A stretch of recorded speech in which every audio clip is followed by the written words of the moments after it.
Hi, my name is Sheila.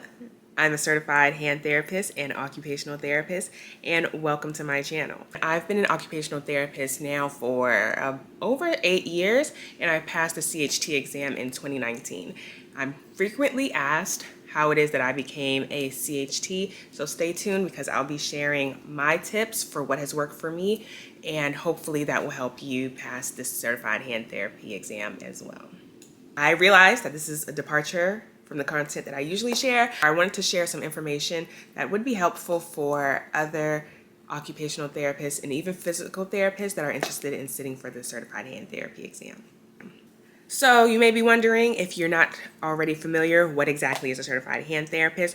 A certified hand therapist is a clinician, either an occupational or physical therapist that has sat for an exam after practicing for at least 3 years, and they are highly skilled in the treatment of upper extremity disorders. So this could be anything from fractures and repetitive strain injuries and even tendon transfers, and etc. For someone that is seeking treatment from a certified hand therapist, you should be rest assured that this is someone that is very highly skilled in the treatment of complex hand, elbow, wrist, and shoulder injuries.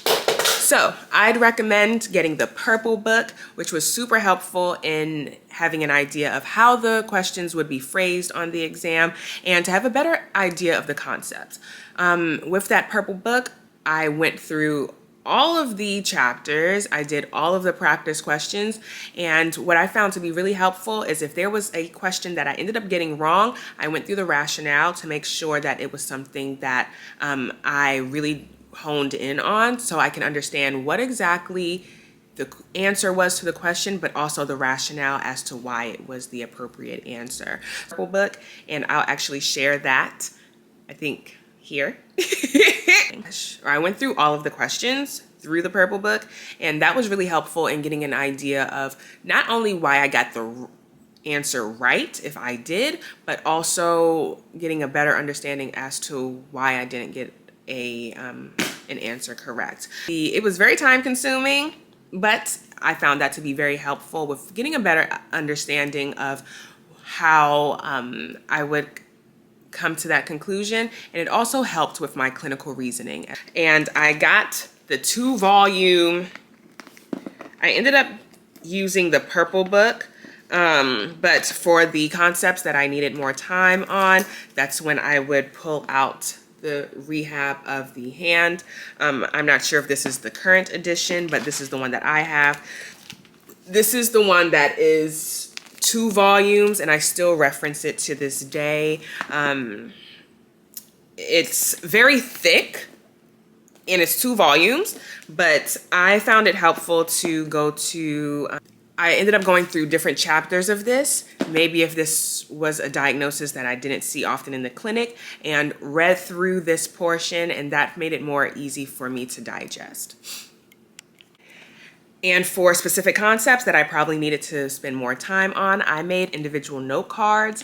And during my commute during that time, I spent time reading those note cards. Whenever I had downtime in the clinic, I used those as well, so that I was constantly studying.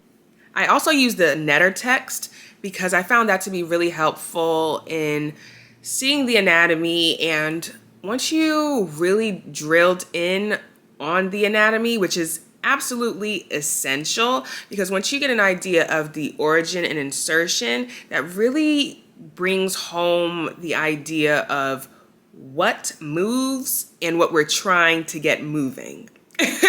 And it kind of made sense to me in that way. So I found that to be super helpful. And to take it even a step further, I got even better at explaining to my patients what it is that I was learning. So it helped me because once you're able to explain these concepts, then most likely you're going to be in good shape. So with sharing that with my patients, they were having a better understanding on what exactly was going on and what we were trying to achieve in therapy. And it also helped me conceptualize the concepts as I was learning them. I took the ASHT's review course, which I would highly recommend. It's held at various cities and throughout the country. And I found it to be very dense, but very helpful in being able to put together all the information. And some people I met at the course took it a couple weeks before they were taking the exam. I did not do that. I did it more so as earlier in my year of studying, because I did take a year to study, and that would give me too much anxiety to take it a couple of months before, or to take it so soon before the exam. So I wanted something that would give me a framework, and I found that to be helpful. I would highly recommend it.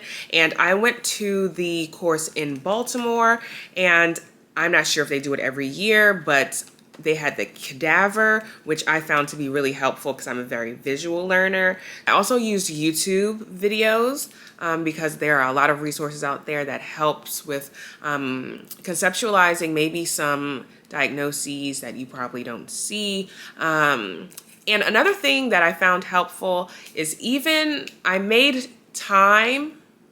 made even my downtime useful. So in addition to the note cards that I was using to review notes and concepts, I also started following a lot of social media accounts that were related to hand therapy, whether it was on Facebook or Instagram. So even when I was scrolling on Instagram, I was still getting information from the hand therapy world. So I found that to be really helpful. So I was even using my downtime efficiently.